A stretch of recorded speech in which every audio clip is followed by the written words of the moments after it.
बच्चों, आप सबको मेरा नमस्कार। मैं राजू, हिंदी शिक्षक, आप सबका हिंदी क्लास में हार्दिक स्वागत करता हूं। प्रिय छात्रों, पिछले कक्षा में हम मेरा बचपन पाठ के तीसरे भाग के बारे में जानकारी प्राप्त किए थे, है ना। आज हम चौथा भाग के बारे में जानकारी प्राप्त करेंगे।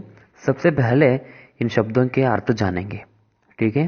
देखिए, शब्दार्थ: निजी, ಸ್ವಂತ, ವೈಯಕ್ತಿಕ, ಅಸರ್, ಪ್ರಭಾವ, चचेरे, ತಂದೆಯ ತಮ್ಮನ ಮಗ ಅಥವಾ ತಂದೆಯ ಅಣ್ಣನ ಮಗ, अंग्रेजी में कजिन कहते हैं।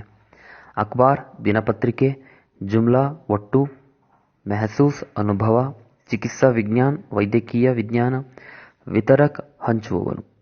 समझ में है छात्रों? और आगे देखिए, पांचवा पाठ मेरा बचपन, लेखक डॉक्टर APJ अब्दुल कलाम, चौथा भाग अब हम जानेंगे। देखिए, प्रसंगवश मुझे यहाँ यह भी उल्लेख कर देना चाहिए कि पूरे इलाके में सिर्फ जलालुद्दीन ही थे जो अंग्रेजी में लिख सकते थे। मेरे परिचितों में जलालुद्दीन के बराबर शिक्षा का स्तर किसी का भी नहीं था और ना ही किसी को उनके बराबर बाहरी दुनिया के बारे में पता था। छात्रों, इसका अर्थ, अब्दुल कलाम बहुत ही गर्व के साथ कहते हैं कि पूरे रामेश्वरम में मेरे जीजा अकेले थे जो अंग्रेजी में पढ़ लिख सकते थे। जलालुद्दीन के बराबर शिक्षा का स्तर किसी का भी नहीं था और ना ही किसी को उनके बाहरी दुनिया के बारे में पता था। ಮಕ್ಕಳೇ, ಇಲ್ಲಿ ಅಬ್ದುಲ್ ಕಲಾಂ ರವರು ಅವರ ಭಾವನಾದ ಜಲಾಲುದ್ದೀನ್ ರವ್ರ ಬಗ್ಗೆ ಬಹಳ ಗರ್ವದೊಂದಿಗೆ ಹೇಳ್ತಾರೆ. ಏನಂದ್ರೆ, ಇಡೀ ರಾಮೇಶ್ವರಂನಲ್ಲಿ ನನ್ನ ಭಾವನಷ್ಟು ಓದ್ದವರು ಇನ್ಯಾರೂ ಇರಲಿಲ್ಲ. ಜೊತೆಗೆ ಅವರು ಬಹಳಷ್ಟು ಜನರಲ್ ನಾಲೆಡ್ಜ್ ಬಗ್ಗೆ ತಿಳ್ಕೊಂಡಿದ್ರು. ಒಟ್ಟಾರೆ ಹೇಳ್ಬೇಕಂದ್ರೆ ರಾಮೇಶ್ವರಂನಲ್ಲಿ ನನ್ನ ಭಾವ ಬಹಳ ಬುದ್ಧಿವಂತರಾಗಿದ್ದರು, ಓದೋದು ಬರೆಯೋದ್ರಲ್ಲಿ, ಇಂಗ್ಲಿಷ್ ಬರೆಯೋದ್ರಲ್ಲಿ, ಓದೋದ್ರಲ್ಲಿ ಅಂತ ಇಲ್ಲಿ ಅಬ್ದುಲ್ ಕಲಾಂ ರವರು बायोग्राफी ಹೇಳ್ಕೊಂಡಿದ್ದಾರೆ. समझ में? आगे देखिए, जलालुद्दीन मुझे हमेशा शिक्षित व्यक्तियों, वैज्ञानिक खोजों, समकालीन साहित्य और चिकित्सा विज्ञान की उपलब्धियों के बारे में बताते रहते थे। अब्दुल कलाम कहते हैं, वे हमेशा मुझे शिक्षित व्यक्तियों के बारे में, सिर्फ इतना ही नहीं, वैज्ञानिक खोज, समकालीन साहित्य और चिकित्सा विज्ञान की उपलब्धियों के बारे में बताते रहते थे. ಜಲಾಲುದ್ದೀನ್ ರವರು ಅಬ್ದುಲ್ ಕಲಾಂ ರವರಿಗೆ ಯಾವಾಗಲೂ ತುಂಬ ಓದೋರ ಬಗ್ಗೆ ಹೇಳ್ತಾ ಇದ್ರು. ಜೊತೆಗೆ ವೈಜ್ಞಾನಿಕ ಸಂಶೋಧನೆಗಳ ಬಗ್ಗೆ ಅವರಿಗೆ ಜ್ಞಾನವನ್ನು ಹಂಚ್ತಾ ಇದ್ರು. ಅದರ ಜೊತೆಗೆ ಸಮಕಾಲೀನ ಸಾಹಿತ್ಯದ ಬಗ್ಗೆನೂ ಕೂಡ ಹೇಳ್ತಾ ಇದ್ರು ಮತ್ತು ಚಿಕಿತ್ಸಾ ವಿಜ್ಞಾನ ಅಂದರೆ ವೈದ್ಯಕೀಯ ವಿಜ್ಞಾನದ ಬಗ್ಗೆನೂ ಕೂಡ ಅವರಿಗೆ ಬಹಳಷ್ಟು ಜ್ಞಾನವನ್ನು ಹಂಚುತ್ತಾ ಇದ್ರು. ಹೀಗೆ ಹೇಳ್ತಾ ಹೇಳ್ತಾ ಅವನಿಗೆ ದಿಮಾಗ್ ಮೇ ವಿಜ್ಞಾನ ಕಾ ಕೀಡಾ ಚೋಡ್ ದಿಯಾ, ಈ ರೀತಿ ಹೇಳ್ತಾ ಹೇಳ್ತಾ ಅವರ ತಲೆಗೆ ವಿಜ್ಞಾನ ಎನ್ನುವಂಥ ಒಂದು ಕ್ರಿಮಿಯನ್ನು ಅಂದರೆ ಕೀಟವನ್ನು ಅವರ ತಲೆಗೆ ಬಿಟ್ಟರು ಅಂತ ಇಲ್ಲಿ ಹೇಳಲಾಗುತ್ತೆ. समझ में आ जाता हूँ? और आगे देखिए, वही थे जिन्होंने मुझे सीमित दायरे से बाहर निकालकर नई दुनिया का बोध कराया. इसका अर्थ छात्रों, एक छोटा शहर रामेश्वरम में रहने वाले अब्दुल कलाम को बाहरी दुनिया के बारे में कोई जानकारी नहीं थे. वो तो जलालुद्दीन ही थे जिन्होंने कलाम को ये सारे जानकारी देकर, सारे जानकारी यानी शिक्षित व्यक्तियों के बारे में, वैज्ञानिक खोज, समकालीन साहित्य और चिकित्सा विज्ञान की उपलब्धियों के बारे में बताकर कलाम को सीमित दायरे से बाहर निकालकर नई दुनिया का बोध कराया. ಮಕ್ಕಳೇ, ಇಲ್ಲಿ ಒಂದು ಪುಟ್ಟ ಹಳ್ಳಿಲಿದ್ದಂತಹ ಅಬ್ದುಲ್ ಕಲಾಂ ರವರಿಗೆ ಈ ಹೊರಗಿನ ಪ್ರಪಂಚದ ಜ್ಞಾನ ಅಷ್ಟೇನು ಇರಲಿಲ್ಲ.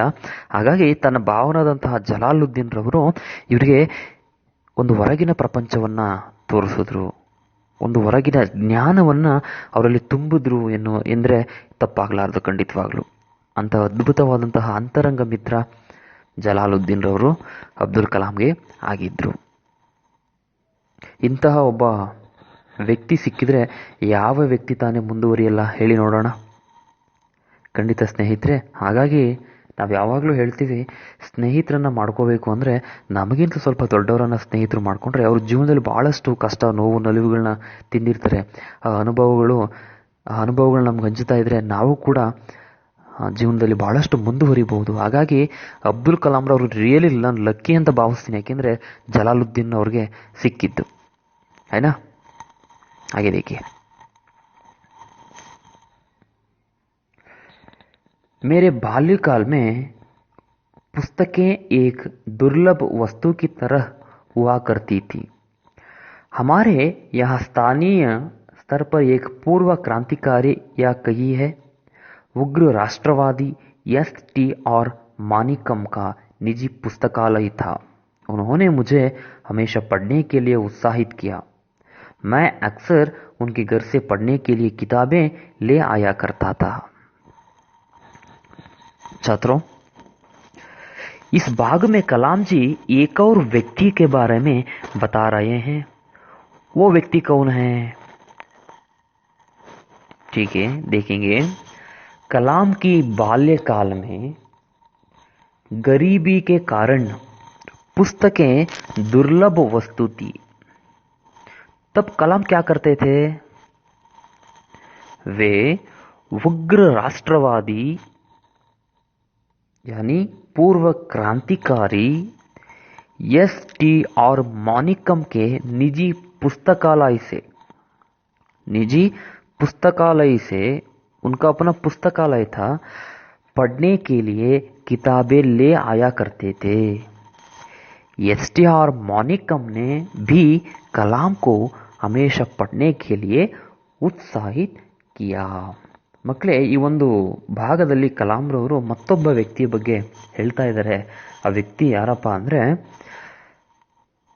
ಎಸ್.ಟಿ. ಆರ್ ಮಾನಿಕಮ್ ಅಂತ. ಇವರು ಪೂರ್ವ ಕ್ರಾಂತಿಕಾರಿ ಮತ್ತು ಉಗ್ರ ರಾಷ್ಟ್ರವಾದಿ ಎಂದಲೇ ಖ್ಯಾತಿ ಪಡೆದಂಥವರು. ಈ ಮಾನಿಕಮ್ ಅವ್ರದ್ದು ಒಂದು ಪರ್ಸನಲ್ ಲೈಬ್ರರಿ ಇತ್ತು. ಈ ಕಲಾಂ ರವರ ಬಾಲ್ಯಕಾಲದಲ್ಲಿ ಬಡತನ ಇದ್ದಂತಹ ಕಾರಣದಲ್ಲಿ ಅವರು ಪುಸ್ತಕಗಳನ್ನ ಭಾಳಷ್ಟು ಮಿಸ್ ಮಾಡ್ಕೋತಿದ್ರು. ಅಂತಹ ಒಂದು ಸಂದರ್ಭದಲ್ಲಿ ಅವ್ರ ಊರಿನಲ್ಲಿ ಇದ್ದಂತಹ ಎಸ್.ಟಿ. ಆರ್ ಮಾನಿಕಮ್ ಎನ್ನುವಂತಹ ಒಂದು ಪುಸ್ತಕಾಲಯದಿಂದ ಅವರು ಓದಲಿಕ್ಕೆ ಪುಸ್ತಕಗಳನ್ನ ತಗೊಂಡು ಬಂದು ಓದ್ಕೋತಾ ಇದ್ರು. ಮತ್ತು ಇಲ್ಲಿ ಒಂದು ವಿಷಯವನ್ನು ಹೈಲೈಟ್ಸ್ ಮಾಡಲಿಕ್ಕೆ ಇಷ್ಟಪಡ್ತೀನಿ. ಎಸ್.ಟಿ. ಆರ್ ಮಾನಿಕಮ್ ರವರು ಕೂಡ ಕಲಾಂ ರವರ ಒಂದು ಬದುಕಿನಲ್ಲಿ ಬಹಳಷ್ಟು ಪ್ರಭಾವವನ್ನು ಬೀರಿದ್ದಾರೆ. ಏಕೆಂದರೆ ಎಸ್.ಟಿ. ಆರ್ ಮಾನಿಕಮ್ ರವರು ಕಲಾಂ ರವರಿಗೆ ಓದಲಿಕ್ಕೆ ಉತ್ಸಾಹವನ್ನು ಕೊಡ್ತಿದ್ರಂತೆ. ಯಾರು ಕೊಡ್ತಾರೆ ಇವತ್ತಿನ ಕಾಲದಲ್ಲಿ? ಎಲ್ಲ ಕಾಲೆಳೆಯುವಂತಹ ಪ್ರಪಂಚನೇ ಜಾಸ್ತಿ. ಹಾಗಾಗಿ ಬೆನ್ತಟ್ಟಿ ಶವಾಸ್ ಅಂತ ಬೆನ್ತಟ್ಟಿ ಮುಂದೆ ಕಳಿಸೋರ ಸಂಖ್ಯೆ ಭಾಳ ಕಡಿಮೆ, ಕಾಲೆಳೆಯೋರ ಸಂಖ್ಯೆನೇ ಭಾಳಷ್ಟು ಇಲ್ಲಿ ಹೆಚ್ಚು. ಅಂತಹ ಒಂದು ಅದ್ಭುತವಾದಂತಹ ವ್ಯಕ್ತಿತ್ವ ಎಸ್.ಟಿ. ಆರ್ ಮಾನಿಕಮ್ ರವರು. समझ में छात्रों? और आगे देखिए, दूसरे जिस व्यक्ति का मेरे बाल जीवन पर गहरा असर पड़ा वह मेरे चचेरे भाई शमसुद्दीन थे. वह रामेश्वरम में अखबारों के एकमात्र वितरक थे. अखबार रामेश्वरम स्टेशन पर सुबह की ट्रेन से पहुंचते थे जो पामन से आती थी. इस अखबार एजेंसी को अकेले शमसुद्दीन ही चलाते थे. रामेश्वरम में अखबारों की जुमला 1000 प्रतियां बिकती थी. बच्चों, इस भाग में एक और व्यक्ति के बारे में बता रहे हैं जिनका प्रभाव कलाम के बाल जीवन पर पड़ा.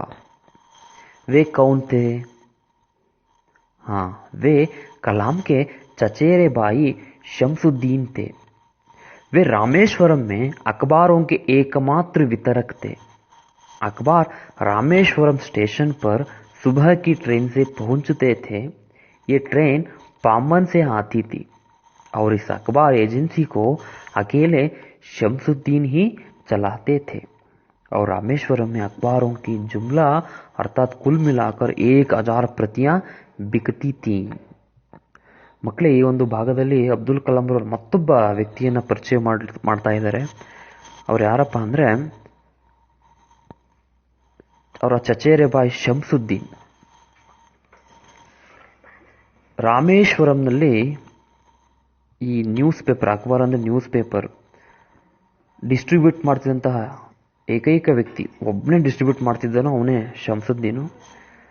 ಈ ನ್ಯೂಸ್ ಪೇಪರು ರಾಮೇಶ್ವರಂ ಸ್ಟೇಷನ್ ಬೆಳಿಗ್ಗೆ ಟ್ರೈನಲ್ಲೇ ಇವ್ರ ಕೈಗೆ ಸಿಗ್ತಾ ಇತ್ತು.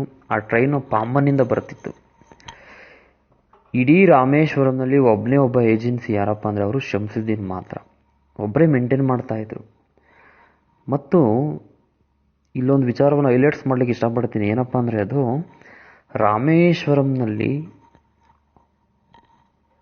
ಕುಲ್ ಮಿಲಾಕರ್ 1000 ಪ್ರತಿಯಾ ಬಿಕ್ತಿ ಥಿ. ಒಟ್ಟಾಗಿ 1000 ಪ್ರತಿಗಳು ಜನಗಳು ಓದ್ತಾ ಇದ್ದರು. ಅಂದರೆ ನಾವಿಲ್ಲಿ ಅರ್ಥ ಮಾಡ್ಕೋಬೇಕು, ಈ ಒಂದು ಪುಟ್ಟ ಹಳ್ಳಿಯಲ್ಲಿ ಶಿಕ್ಷಣಕ್ಕೆ ಎಷ್ಟು ಮಹತ್ವವಿತ್ತು ಅಂತ. ಹೌದಾ ಇಲ್ವೋ?